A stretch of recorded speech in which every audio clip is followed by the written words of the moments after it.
Hi friends, ఎలా ఉన్నారు? బాగున్నారా? జునుములు అయితే ఎండిపోన్నాయి. ఈరోజు జునుములు ఏరుకోవడానికి అయితే వెళ్తున్నాము. సో ఈ వీడియో మీరు చూస్తారని అనుకుంటున్నాను. అమ్మ, నేను, అక్క అయితే ఏరుకోవడానికి అయితే వచ్చాము.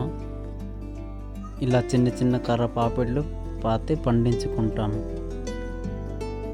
ఇదిగోండి, చూడండి ఇలాగైతే కాసాయి. ఇలా సింపుల్గా ఏరుకోవచ్చు. ఇలా పట్టి లాగితే వచ్చేస్తాయి. చూసారు కదా ఎంత సింపుల్గా వచ్చేస్తున్నాయో. విషయం ఏంటంటే మందులు ఏవి వాడకుండా పండించుకుంటాము. చేతితో ఏరుకున్న జున్ములను అయితే సంచిలో వేసేద్దాం. అక్క అయితే అటువైపు ఏరుతుంది, నేనైతే ఇటువైపు ఏరుతున్నాను. చేతికి దొరికిన జున్ముల్ని మళ్ళీ సంచిలో అయితే వేసేసా.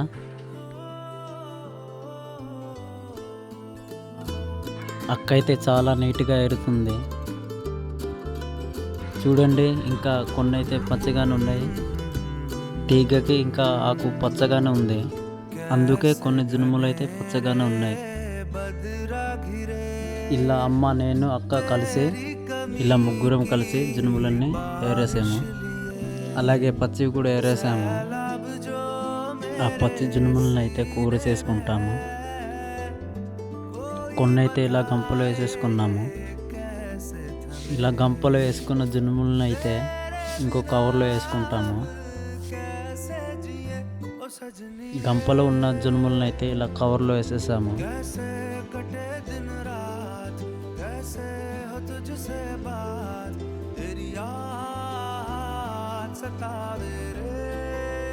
ఫ్రెండ్స్, ఈ మొక్క అయితే వెరైటీ కనిపిస్తుంది. ఈ మొక్కను ఎక్కడైనా చూసారా? మీరు కనుక చూసుంటే కామెంట్ సెక్షన్లో కామెంట్ పెట్టండి. ఇది చూస్తే కాయలాగా ఉంది, ఇది పువ్వు అంట. దీన్ని ఇలా గట్టే పట్టుకుంటే ఏదో జిగురులాగా వస్తుంది. దీనికి ఏదో నాటు మందులకు వాడుతారట, నాకు కూడా తెలియదు. ఇంకో పువ్వునైతే పట్టుకున్నాను, అది కూడా జిగురులాగే వస్తుంది. ఈ మొక్క అయితే 5 నుంచి 6 పువ్వులు అయితే పూసింది. చూడండి ఫ్రెండ్స్, ఇదైతే సారదుంప. దీన్ని ఉడకబెట్టి కూడా తినొచ్చు, కాల్చి కూడా తినొచ్చు, సాంబార్ చేసి కూడా తినొచ్చు.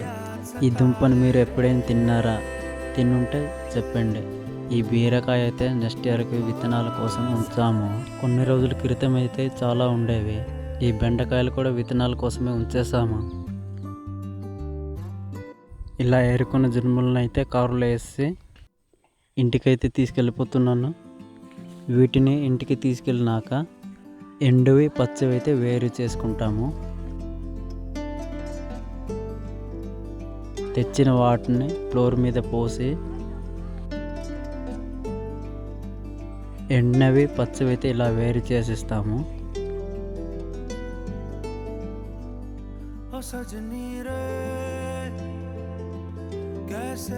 ఇలా వేరు చేసిన పచ్చి జునుములను అయితే కూర చేసుకుంటాము. సరే ఫ్రెండ్స్, బాయ్. ఇంకో వీడియోతో మళ్ళీ కలుద్దాం.